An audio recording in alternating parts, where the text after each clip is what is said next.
ಜನತಾದಳ ಜಾತ್ಯತೀತ ಪಕ್ಷ ಉದಯವಾಗಿ 25ನೇ ವರ್ಷದ ಬೆಳ್ಳಿ ಹಬ್ಬದ ಸಂಭ್ರಮವನ್ನು ಬೆಂಗಳೂರು ಮಹಾನಗರದಲ್ಲಿ ಏನು ಗ್ರೇಟರ್ ಬೆಂಗಳೂರು ಪ್ರಾಧಿಕಾರದಲ್ಲಿ ಆಚರಣೆ ಮಾಡ್ತಾಯಿದ್ದೀವಿ.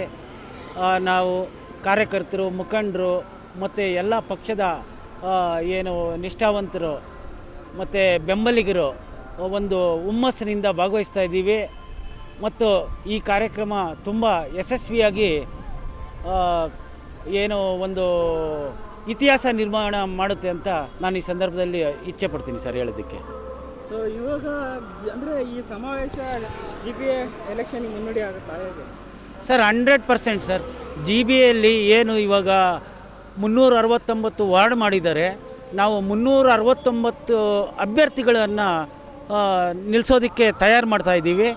ಮತ್ತು ಏನಾದರೂ ಮೈತ್ರಿ ಆದರೆ ಆ ಮೈತ್ರಿಯಲ್ಲಿ ನಮ್ಮ ವರಿಷ್ಠರು ತೀರ್ಮಾನ ತಗೊಳ್ತಾರೆ.